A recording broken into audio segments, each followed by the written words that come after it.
আসসালামু আলাইকুম এভরিওয়ান, আশা করছি সকলে ভালো আছেন। আজকে থেকে শুরু করতে যাচ্ছি ফ্রি স্পোকেন ইংলিশ কোর্স। আজকেই হচ্ছে প্রথম ক্লাস। তো আজকের এই প্রথম ক্লাসে কিভাবে শুরু থেকে ইংরেজি শিখবেন। তো আজকে স্ট্রাকচার সহ আপনি শুরু থেকেই ইংরেজি শিখতে পারবেন। তো তার জন্য একটা বুক তৈরি করে দিয়েছি। তো এই বুকে যারা দোজ হু আর বিগিনার, যারা বিগিনার আছো তাদের জন্য এটা হচ্ছে খুবই গুরুত্বপূর্ণ। তো এটা হয়তো ভবিষ্যতে পাবলিশ করতে পারে বুক আকারে। তো আজকে এই বুক থেকে স্ট্রাকচার সহ আপনাদেরকে শেখাবো। তো চলো ভিডিওটা শুরু করা যাক। ভিডিওটা শুরু করার আগে রিকোয়েস্ট থাকবে, চ্যানেল যদি নতুন হয়ে থাকো তাহলে অবশ্যই আমার সাথে থাকবেন, যাতে আপনি শুরু থেকে অ্যাডভান্স লেভেলে পৌঁছতে পারেন। তো চলো শুরু করা যাক আজকের ভিডিওটি। Let's get started. প্রথমে আমরা টেন্স থেকে ইংরেজি শেখা শুরু করব, কারণ টেন্স যদি না জানি তাহলে আমরা ইংরেজিতে কথা বলতে পারবো না। আজকে আমাদের 12টি যা টেন্স আছে সবগুলো ক্লিয়ার করব। তো ওকে, তাহলে প্রেজেন্ট ইন্ডিপেন্ডেন্ট টেন্স দিয়ে শুরু করি। প্রেজেন্ট ইন্ডিপেন্ডেন্ট টেন্স হচ্ছে বর্তমান সময়ে কোনো কিছু করা হয় বা হয়ে থাকে, এরূপ বুঝালে আমরা প্রেজেন্ট ইন্ডিপেন্ডেন্ট টেন্স ইউজ করব। স্ট্রাকচার অনুযায়ী আমরা বাক্যগুলো তৈরি করব এবং প্র্যাকটিস করতে থাকবো। তাহলে স্ট্রাকচার হচ্ছে subject plus B one plus object. এখানে বি ওয়ান মানে হচ্ছে বারফের মেন ফর্মকে বলা হয়, বি টু মানে হচ্ছে ফার্স্ট ফর্ম, এবং বি থ্রি মানে হচ্ছে first participle form. Okay okay, for example, I do আমি করি, ইউ ডু তুমি করো, আই রিড আমি পড়ি, ইউ রিড তুমি পড়ো, ইউ গো তুমি যাও, ইউ গো টু স্কুল তুমি স্কুলে যাও, হি অর শি গোজ সে স্কুলে যায়। এখানে একটা কথা মনে রাখতে হবে, সাবজেক্ট যদি থার্ড পারসন সিঙ্গুলার নাম্বার হয় তাহলে বারফের সাথে আমাদের এক্স বা এস যুক্ত করতে হবে। তাই এখানে হি এবং শি এর পরে যে বারফ আছে গো এর সাথে ইয়েস যুক্ত হয়ে গোস হয়ে গেছে, কারণ সাবজেক্ট হি এবং শি হচ্ছে third person singular number. He or she goes সে যায়, গো টু স্কুল স্কুলে। ওকে, করিম কামস করিম আসে, করিম গোজ করিম যায়। ওকে, এভাবে করে বি ওয়ান বসিয়ে প্র্যাকটিস করতে পারবো। এখন প্রশ্ন করার ক্ষেত্রে, প্রেজেন্ট ইন্টেন্সের ক্ষেত্রে প্রশ্ন করার সময় আমাদেরকে ডু এবং ডাস আনতে হবে। সাবজেক্ট যদি প্লুরাল হয় ডু, সিঙ্গুলার হলে does. For example, do you go to school তুমি কি স্কুলে যাও, yes I go to school. এখানে yes I go to school না বলে সরাসরি ইয়েস বললে হয়ে যাবে। হ্যাঁ এবং না বুঝুক প্রশ্ন করার ক্ষেত্রে ইয়েস অর নো দিয়ে আনসার দেওয়া যায়। Do they go to school, তারা কি স্কুলে যায়, ইয়েস। এখন নেগেটিভ করার ক্ষেত্রে ডু নট এবং ডাজ নট আনতে হবে। ডু নটকে সাধারণত সংক্ষেপে বলা হয় ডোন্ট, ডাজ নটকে বলা হয় doesn't. Don't you go to market তুমি কি বাজারে যাও না, নো আমি বাজারে যাই না, অথবা হ্যাঁ হলে হ্যাঁ। ডাজ হি প্লে ফুটবল সে কি ফুটবল খেলে, ইয়েস। অথবা নেগেটিভ হলে ডাজন্ট হি প্লে ফুটবল সে কি ফুটবল খেলে না, নো অথবা ইয়েস বলতে পারো। এখন কোনো কিছু অতীতে কোনো কিছু করেছিলাম এরূপ বোঝাতে আমরা ফার্স্ট ইন্ডিপেন্ডেন্স ইউজ করব। স্ট্রাকচার হচ্ছে subject plus V two plus object. For example, I did আমি করেছিলাম, হি ডিড সে করেছিল, অথবা শি ডিড ছেলে হলে হি, মেয়ে হলে শি। ইউ প্লেড তুমি খেলেছিলে, প্লে প্লেট প্লেট, এখন হচ্ছে plate V two. We ate rice আমরা ভাত খেয়েছিলাম, উই এইট রাইস, কারণ হচ্ছে eat ate eaten. We ate rice আমরা ভাত খেয়েছিলাম, দে কেম হিয়র তারা এখানে এসেছিল। এখন প্রশ্ন করার ক্ষেত্রে ফার্স্ট ইন্ডিপেন্ডেন্স ক্ষেত্রে ডিড আনতে হবে। For example, did I play আমি কি খেলেছিলাম, ডিড দে প্লে তারা কি খেলেছিল, ডিড হি প্লে সে কি খেলেছিল। ডিড যখন আসবে তখন আমরা বি ওয়ান ইউজ করব, যেখানে বি ডিড থাকবে সেখানে বি ওয়ান ইউজ হবে। ডিটের সাথে কখনো বি টু বি থ্রি হয় না। এখন নেগেটিভ করার ক্ষেত্রে ডিড নট ইউজ করতে হবে। ডিড নটকে সংক্ষেপে বলা হয় ডিডন্ট। ডিডন্ট ইউ গো তুমি কি যাওনি, ডিডন্ট দে গো তারা কি যায়নি, ডিডন্ট উই ইট, আমরা কি খাইনি, দ্যাটস ইট। ভবিষ্যতে কোনো কিছু করব বোঝাতে ফিউচার ইনডিফিনিট ইউজ হবে। ফিউচার ইনডিফিনিট টেন্সের স্ট্রাকচার হচ্ছে সাবজেক্ট প্লাস শ্যাল বা will plus B one plus object. For example, I shall do, আমি করব, অথবা আই উইল ডু, আমি করব। আই এর সাথে শ্যাল বসে, তবে সাধারণত শ্যালটাকে কেউ ইউজ করে না, প্রায় জনই কিন্তু ইউজ করেন না। এই জন্য আমি নিজেও আই উইল ডু ইউজ করি, আই এর সাথে উইল ইউজ করে। তাহলে আই উইল ডু, আমি করব, ইউ উইল ডু, তুমি করবে, দে উইল ডু, তারা করবে, he or she will do, সে করবে, হি ও মেয়ে হলে শি, ছেলে হলে হি ইউজ করবা। এখন প্রশ্ন করার ক্ষেত্রে শ্যাল অথবা উইলটাকে সাবজেক্টের আগে বসিয়ে দেবা। যেমন উইল ইউ গো, তুমি কি যাবে, উইল আই ইট, আমি কি খাবো, অথবা আনসার দেওয়ার ক্ষেত্রে হা অথবা না কোনো একটা বলতে পারো। তো এভাবে করে আমাদেরকে প্র্যাকটিস করতে হবে। এখন যদি আমরা ডাব্লিউএস দিয়ে কোয়েশ্চন করি, তাহলে উইলের আগেই কিন্তু আমাদেরকে ডাব্লিউএসটা বসাতে হবে। যেমন হোয়াট উইল ইউ ইট, তুমি কি খাবে। ডাব্লিউএস দিয়ে কোয়েশ্চন করলে তখন আমাদেরকে পুরো একটা বাক্য বলতে হবে। যেমন আই উইল ইট রাইস, আমি ভাত খাবো। When will you go there, তুমি সেখানে কখন যাবে।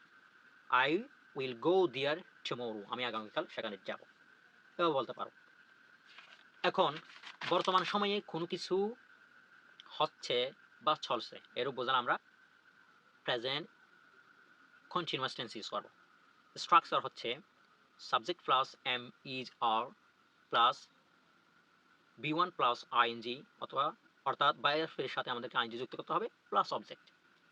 For example, I am eating, আমি খাচ্ছি বা আমি খাইতেছি, এটা হচ্ছে বর্তমান চলতেছে। আই এম প্লেয়িং, আমি খেলতেছি বা আমি খেলছি। He is going to school, সে স্কুলে যাচ্ছে। এখন প্রশ্ন করার ক্ষেত্রে আমাদেরকে এম ইজ আর এটাকে পার্সন অনুযায়ী সাবজেক্টের আগে নিয়ে আসতে হবে। যেমন এম আই রাইটিং, আমি কি লিখতেছি, ইয়েস অর নো দিয়ে আনসার শেষ করতে পারো। আর ইউ প্লেইং ফুটবল, তুমি কি ফুটবল খেলতেছো, yes I am playing football. Is he or she going, সে কি যাচ্ছে বা যাইতেছে, ইয়েস অর নো। ওকে, অতীতে কোনো কিছু হচ্ছিল বা চলছিল, বা আমি যাচ্ছিলাম, আমি খাচ্ছিলাম, সে যাচ্ছিল, সে লিখতেছিল, এরকম বুঝালে আমরা ফার্স্ট কন্টিনিউয়াস টেন্স ইউজ করব। স্ট্রাকচার হচ্ছে subject plus was were plus verb plus ING plus object. For example, I was going, আমি যাচ্ছিলাম বা আমি যাইতেছিলাম। হি ওয়াজ কামিং হিয়ার, সে এখানে আসছিল। ইউ ওয়ার ইটিং, তুমি খাচ্ছিলে বা তুমি খাইতেছিলে। প্রশ্ন করার ক্ষেত্রে ওয়াজ এবং ওয়ারটাকে আমরা আগে সাবজেক্টের আগে বসিয়ে দেব। যেমন ওয়াজ আই গোয়িং, আমি কি যাচ্ছিলাম বা আমি কি যাইতেছিলাম। ওয়াজ হি অর শি গোয়িং, সে কি যাচ্ছিল। ওয়াই আর ইউ গোয়িং, তুমি কি যাচ্ছিলে বা যাইতেছিলে। এভাবে আমাদেরকে বাক্যগুলো তৈরি করতে হবে। এখন ভবিষ্যতে কোনো কিছু করতে থাকবো, কোনো কাজ করতে থাকবো, এরকম বুঝলে আমরা ফিউচার কন্টিনিউয়াস টেন্স ইউজ করব। স্ট্রাকচার হচ্ছে সাবজেক্ট প্লাস শ্যাল বি বা will be plus verb plus ING plus object. For example, I shall be doing, আমি করতে থাকবো। আই শ্যাল বি ডুইং, আমি করতে থাকবো, অথবা আই উইল বি ডুইং, আমি করতে থাকবো। ইউ উইল বি ইটিং, তুমি খাইতে থাকবে। হি উইল বি প্লেইং, সে খেলতে থাকবে। He will playing football, say football খেলতে থাকবে। প্রশ্ন করার ক্ষেত্রে উইলটাকে আগে আমরা সাবজেক্টের আগে বসিয়ে দেব। যেমন উইল উই বি রাইটিং, আমরা কি লিখতে থাকবো। ডাব্লিউএস দিয়ে কোয়েশ্চেন করার সময় উইলের আগে ডাব্লিউএস কোয়েশ্চেনটা বসিয়ে দেবা। যেমন what will they be writing, তারা কি লিখতে থাকবে। এভাবে করে আমাদেরকে বাক্যগুলো তৈরি করতে হবে। এখন আমরা দেখব প্রেজেন্ট পারফেক্ট টেন্স। কোনো কাজ এইমাত্র শেষ হয়েছে বুঝলে আমরা প্রেজেন্ট পারফেক্ট টেন্স ইউজ করব। বাংলা বাক্যে ক্রিয়ার শেষে ইয়াস ও ইয়াসে, সি সে, এসি এসে এগুলো কিন্তু থাকবে। প্রেজেন্ট পারফেক্ট টেন্সের স্ট্রাকচার হচ্ছে সাবজেক্ট প্লাস হ্যাভ বা হ্যাজ প্লাস বিটি plus object. For example, I have done, আয়ের সাথে হ্যাভ হবে, ডান হচ্ছে বিত্রি।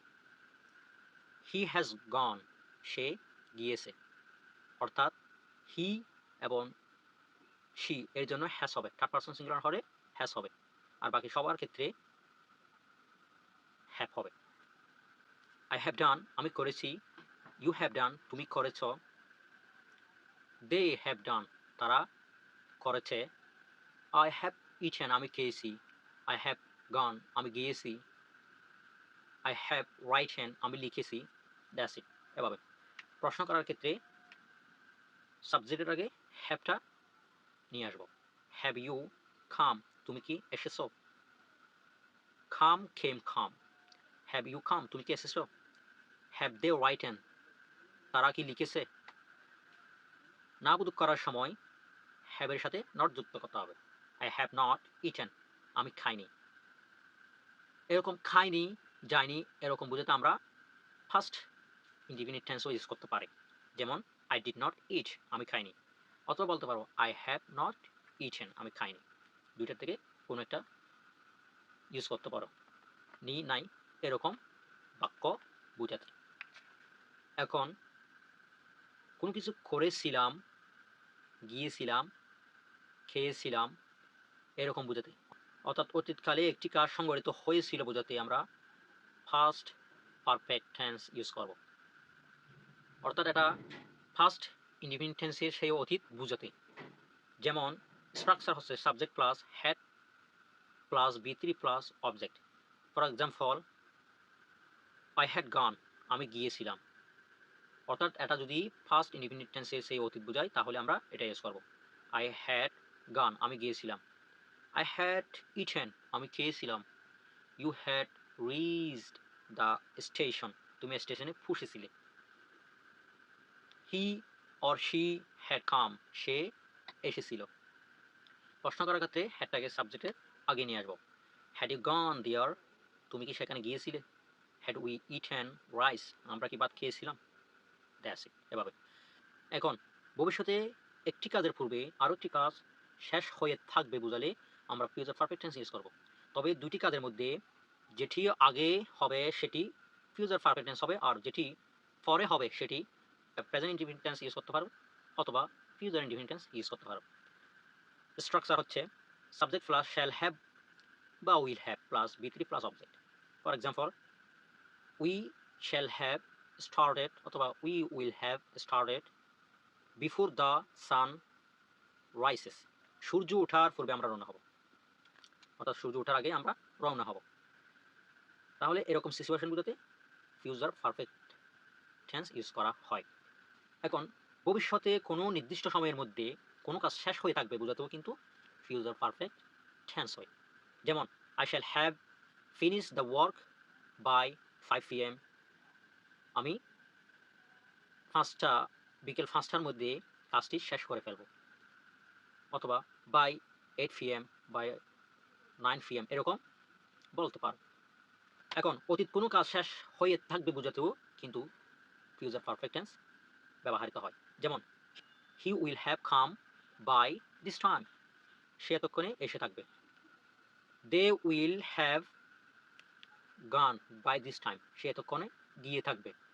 এরকম সিচুয়েশন বোঝাতেও কিন্তু ফিউচার পারফেক্ট টেন্স হয়। এখন কোনো কাজ আগে থেকে শুরু হয়ে এখনো পর্যন্ত কিন্তু চলতেছে এরকম বোঝাতে প্রেজেন্ট পারফেক্ট কন্টিনিউয়াস টেন্স ব্যবহৃত হয়। স্ট্রাকচার হচ্ছে সাবজেক্ট প্লাস হ্যাভ বিন বা has been plus verb plus ING plus object. For example, I have been reading for 2 hours, আমি 2 ঘন্টা ধরে পড়তেছি। He has been playing for 2 hours, সে 2 ঘন্টা ধরে খেলতেছে।